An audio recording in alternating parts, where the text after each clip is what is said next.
આત્માનુરાગી ત્રિસ્તુતિક શ્રાવિકા પરિવાર ધર્મલાભ દેવગુરુની કૃપાથી શાતા વર્તે છે. વિગત: સમય અને સમજ આ બંનેનું એકીકરણ ખૂબ જ દુર્લભ છે. આવા દુર્લભ એકીકરણને સ્વની પ્રજ્ઞાથી સતત સાચવતા પૂજ્ય પુણ્ય સમ્રાટ ગુરુદેવની આજે વાત કરવી છે. શિષ્યોમાં એકાગ્રતા દેખતા ગુરુદેવશ્રી સાથે અનેક પ્રસંગો માણવાના થયા.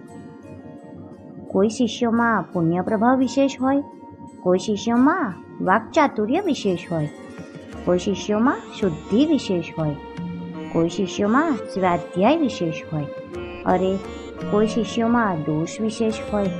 આવા સમયે સમજના સથવારે સૌનું યોગક્ષેમ કરવાની કળા એવી કે સૌને લાગે ગુરુત્વ હોય તો આવું. પેપરાલ મહાતીર્થની પ્રતિષ્ઠાનો પ્રસંગ હતો. આ સમયે મારી ઉંમર માત્ર 18 વર્ષની હતી. પૂજ્ય ગુરુદેવને પ્રાર્થના કરી, વિનંતી કરી, ગુરુદેવ, મારી યોગ્યતા પ્રમાણે મને પણ આ તીર્થમાં ભક્તિ કરી શકું એવું કોઈ કાર્ય આપો.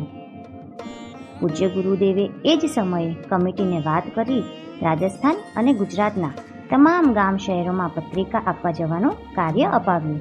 આંતરિક ધારાએ ખૂબ જ ખુશ થયો. અર્પિત કોરડિયા, પ્રતિક વિરવાડિયા, જૈનમ કોરડિયા સાથે નગરો નગર પત્રિકા આપવા ગયો. આજ સાથે પ્રતિષ્ઠાના અનેકવિધ કાર્યોમાં જોડાયો. ગુરુદેવની સૂક્ષ્મ પ્રજ્ઞાએ શાસનની ભક્તિનો લાભ મળ્યો. ચારિત્ર મોહનીય દૂર થયા, દીક્ષા મળી.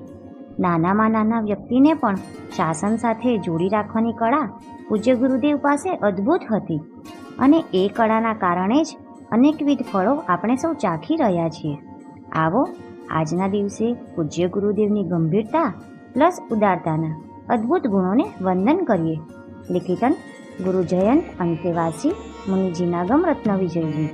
ચૈત્ર સુદ દશમ 2080, નવસારી, દાદાવાડી. આપ સૌને ક્રિસ્તુતિક શ્રાવિકા પરિવારના જય જિનેન્દ્ર પ્રણામ.